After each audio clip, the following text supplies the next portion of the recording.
Welcome to Magnet Brains. This is Anamika Singh. कैसे हैं आप सभी?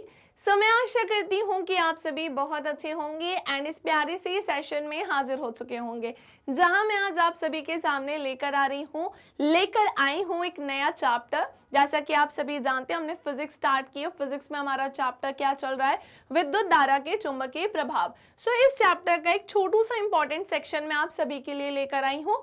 मैंने आपके इस चैप्टर को थोड़ा सा ब्रेक किया हुआ है। क्यों? क्योंकि आपके पेपर में भाई क्लास 10 बोर्ड एग्जाम में बेटा इसके बीच के सेक्शन से या फिर टॉपिक वाइज बहुत सारे क्वेश्चन बनते हैं। कई बार जब हम इसे बुक में पढ़ रहे होते हैं तो हमारा इतना ध्यान उन पर्टिकुलर टॉपिक्स पे नहीं जाता है। सर कोई बात नहीं, जब मैं हूं साथ तो डरने की क्या बात। आज के सेशन में आपके काफी सारे कॉन्सेप्ट्स में क्लियर करूंगी, जिसके लिए अब हम शुरू करते हैं आज की इस कहानी को। तो चलिए इसे शुरू करते हैं, और इसे शुरू करने के पहले कुछ इन्फॉर्मेशन भी मैं आप सभी को देना चाहती हूँ हमारे इस प्यारे से चैनल के बारे में। बहुत ध्यान से सुनिएगा बेटा। यदि आप क्लास 6 से लेकर 12th में किसी भी क्लास में हैं, magnet brains Hindi medium channel पर आप अपने सब्जेक्ट की क्लासेस अटेंड कर सकते हैं। किसी भी क्लास को देखने के लिए आपको कोई कोर्स बिल्कुल भी परचेस नहीं करना है और न ही किसी भी तरह का कोई पेमेंट करना है, क्योंकि मैग्नेट ब्रेन्स प्रोवाइड कराता है क्वालिटी एजुकेशन, वो भी बिल्कुल फ्री ऑफ कॉस्ट। इसी के साथ मैं आपको बताना चाहती हूँ कि हम 5 स्टेट बोर्ड कवर करते हैं, जैसे UP board, Bihar board, MP board, Rajasthan board, Delhi board. And जितनी भी चीजें बेटा हम कवर करते हैं ना, वो सब क्या होती है? अरेंज फॉर्मेट में होती है, जहां बेसिक से लेकर एडवांस लेवल हम लेकर चलते हैं और आप सबके डाउट करते हैं सॉल्व। ये कुछ इन्फॉर्मेशन है, जानकारी है जो मुझे आप सभी को देनी थी और वो मैंने आप सभी को दे दी है। उम्मीद करती हूँ कि ये जानकारी आपको समझ में आ गई होगी। एंड वेरी इंपॉर्टेंट, काफी सारे बच्चों के भैया कमेंट्स आते हैं कि मैम जो भी चीजें आप पढ़ाते हैं इसके नोट्स कहाँ से मिलेंगे? बेटा जो मैं पढ़ा चुकी हूँ और जो मैं पढ़ा रही हूँ, सभी के नोट्स की जो लिंक है ना, वो आपको नीचे मिलेगी डिस्क्रिप्शन बॉक्स में। वहां से बेटा आप ई नोट्स और ई बुक सब कुछ अच्छे से डाउनलोड कर सकते हो। ओके, तो चलिए शुरुआत करते हैं आज की इस क्लास की। तो भाई पहले ही सेशन को लाइक कर देना, पहले ही सेशन को शेयर कर देना। एक छोटू सा इंट्रोडक्शन वाला पार्ट है, वो मैं अभी शुरू करने जा रही हूँ।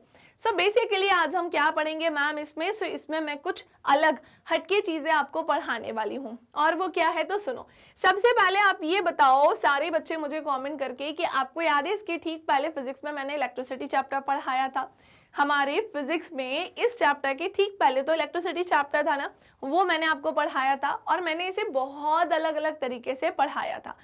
अब वे स्टूडेंट्स जिन्होंने इलेक्ट्रिसिटी चैप्टर ही नहीं पढ़ा है, भाई थोड़ा सा डिफिकल्टी तो होगी, क्योंकि भाई हम वही उसी को ही थोड़ा सा आगे ले जाके पढ़ रहे हैं, थोड़ा सा और एडवांस लेवल पे ले जाके, क्योंकि चैप्टर का नाम ही है विद्युत धारा के चुंबकीय प्रभाव। अगर तुम्हें इलेक्ट्रिक करंट ही नहीं पता है, इलेक्ट्रिसिटी कैसे फ्लो होती है, तो यही नहीं पता किस में होती है, कंडक्टर क्या होता है, चालक क्या होता है, ये सब नहीं पता है ना, तो तुम्हें थोड़ी सी प्रॉब्लम जाएगी। प्लीज एक बार इलेक्ट्रिसिटी देख लेना, क्योंकि क्लास 10 बोर्ड एग्जाम में डायरेक्ट क्वेश्चन आता है। ओके, भैया इलेक्ट्रिसिटी के पिछले अध्याय में हमने विद्युत धारा के तापीय प्रभावों के बारे में अध्ययन किया।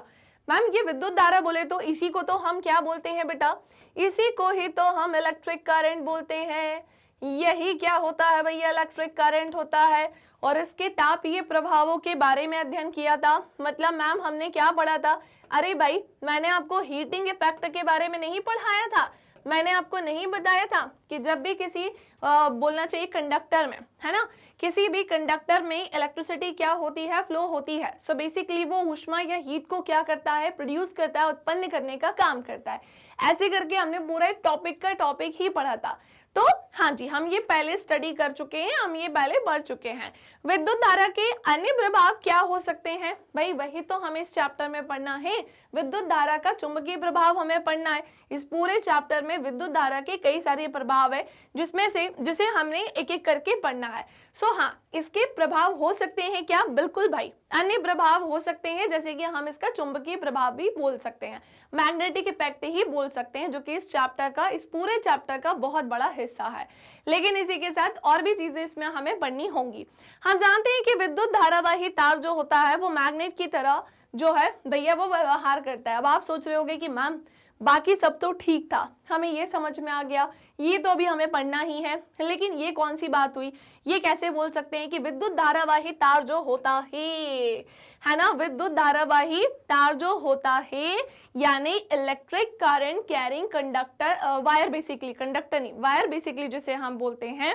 सो मैम वो मैग्नेट की तरह कैसे व्यवहार कर सकता है, इसीलिए तो मैं आपको कराने जा रही हूँ इस तथ्य का पुनः अवलोकन करने के लिए हम एक एक्टिविटी को यहाँ पर सॉल्व करेंगे, है ना। और वो एक्टिविटी बहुत बड़ी एक्टिविटी नहीं है, बड़ी ही प्यारी सी छोटू सी एक्टिविटी है, आपके इस चैप्टर की सबसे पहली एक्टिविटी है। सो भैया बात कुछ ऐसी है, पहले तो अच्छे से पढ़ना किसी भी एक्टिविटी को, क्योंकि क्लास 10 बोर्ड एग्जाम में सीधा क्वेश्चन एक्टिविटी से ही आ जाता है। कोई बात नहीं, मैम है साथ तो डरने की क्या बात, मैम आपको हर एक एक्टिविटी कराते हैं, ये भी कराएंगे। अब इसी एक्टिविटी से आपको आपके प्रश्न का उत्तर मिलेगा। जैसे सुनो, सबसे पहली चीज हमसे क्या बोल रहे हैं बेटा, तांबे का एक सीधा मोटा तार लीजिए। भैया हमें क्या लेना है, कॉपर वायर लेने को बोल रहे हैं, मोटा कॉपर वायर लेने को बोल रहे हैं, है ना। अब बात आती है कि मैम ये कॉपर क्या होता है, अरे भैया कॉपर वायर की बात चल रही है, एंड कॉपर क्या होता है, एक मेटल होता है। अगर आपको याद आ रहा हो तो मैंने केमिस्ट्री में आपको पढ़ाया है कि भैया ये जो तांबा है ना, ये विद्युत का सुचालक होता है, इलेक्ट्रिसिटी का गुड कंडक्टर होता है, इसमें विद्युत का प्रवाह आसानी से हो जाता है। सो तांबे का एक सीधा मोटा तार लीजिए तथा इसे चित्र 12.1 में दर्शाए अनुसार विद्युत परिपथ यानी कि बेटा पूरा इलेक्ट्रिक सर्किट के, विद्युत परिपथ मतलब इलेक्ट्रिक सर्किट जिसमें किसी भी करंट को फ्लो कराने के लिए हर एक चीज होती है और वो परिपथ बंद होना चाहिए तो ही क्या होगा, वहां करंट फ्लो हो पाएगा। सो विद्युत परिपथ के दो बिंदुओं x तथा y के बीच रख दीजिए।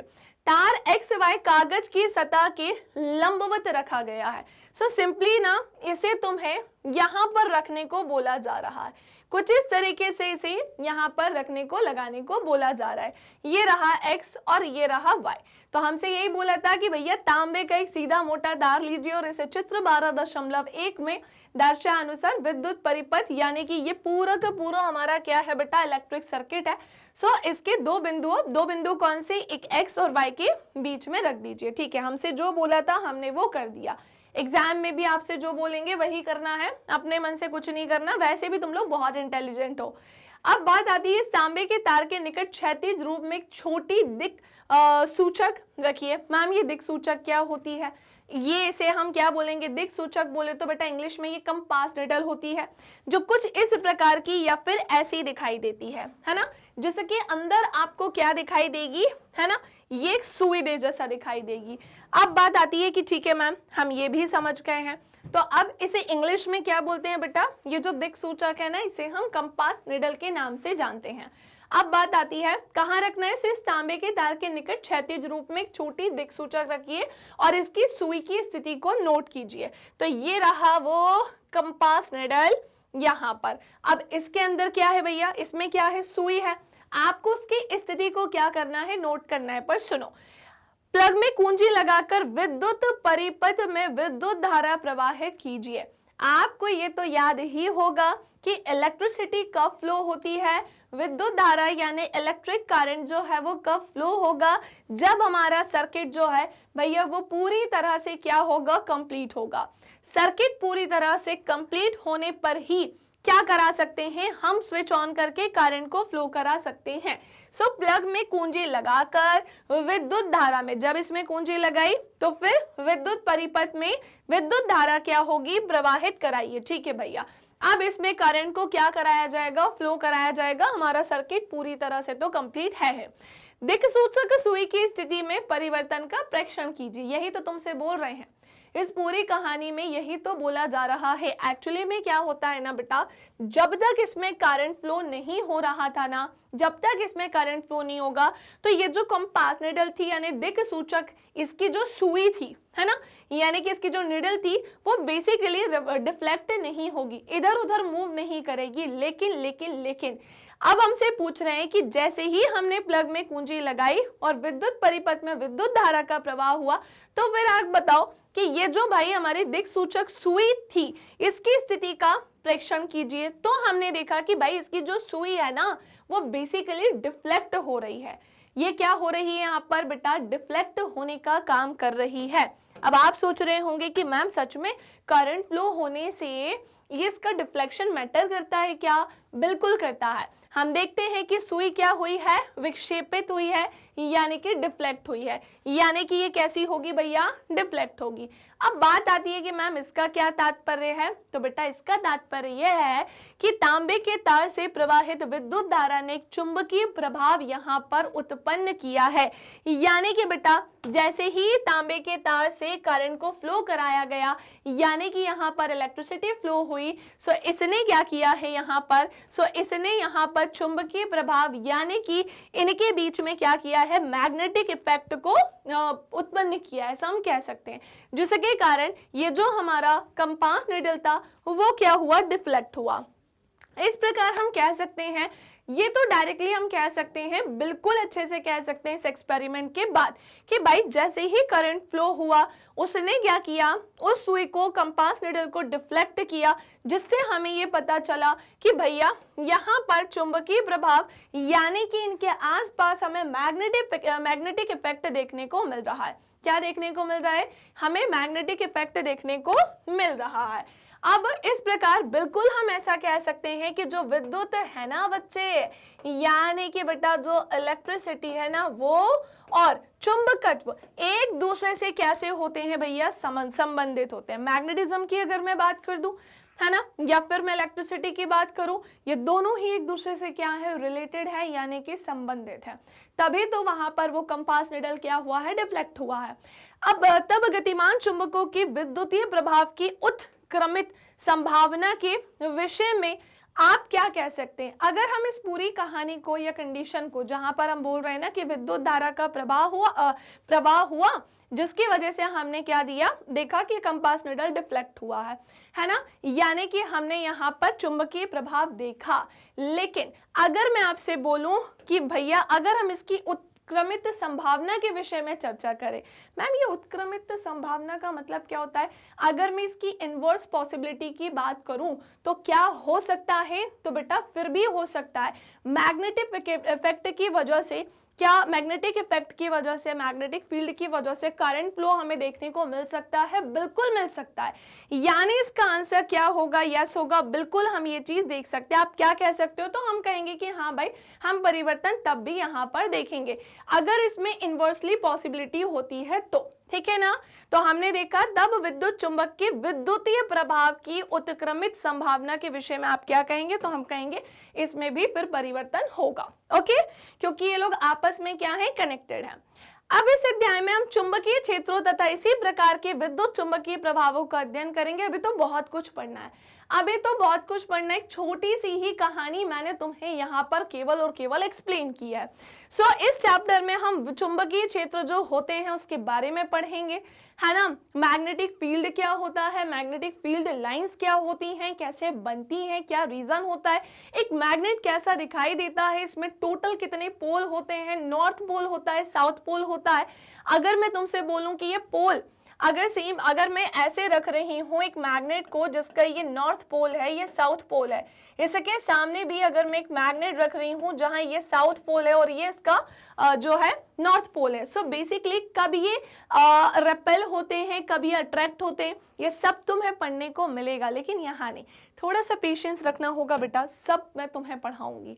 सो हम विद्युत चुंबकों तथा विद्युत मोटरों के विषय में भी अध्ययन करेंगे जो विद्युत धारा के चुंबकीय प्रभाव पर ही क्या होता है, आधारित होता है, निर्भर होता है। इसी के साथ हम विद्युत जनित्र के विषय में भी जानकारी प्राप्त करेंगे जो गतिमान चुंबकों के विद्युतीय प्रभाव पर आधारित होती है।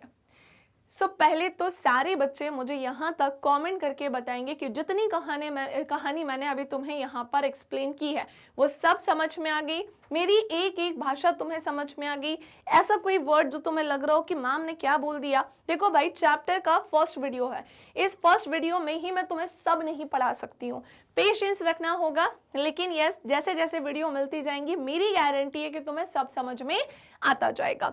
अच्छा एक लास्ट आइएगा, ये जो पूरी कहानी हमने इतनी पढ़ी है एक्चुअली में हवा में नहीं पढ़ी है, एक साइंटिस्ट का इस पे बहुत बड़ा कॉन्ट्रीब्यूशन है जिनका नाम क्या है भैया, सो जिनका नाम है हैंस क्रिश्चियन ऑस्ट्रेड। मैम ये ऑस्ट्रेट नाम के साइंटिस्ट के बारे में हम क्यों पढ़ रहे हैं स्पेसिफिकली, क्योंकि इनकी सहायता से ही हमें बहुत कुछ जानने को मिला है। इनका टाइम पीरियड क्या था भैया, 1777 से 1851, 19वीं शताब्दी के अग्रणी, है ना, अगर हम अग्रणी वैज्ञानिकों में से एक की अगर हम बात करते हैं, सो हेंस क्रिश्चियन ऑस्ट्रेट ने वैद्युत चुंबकत्व को समझने में एक निर्णायक भूमिका को क्या किया है, निभाया है।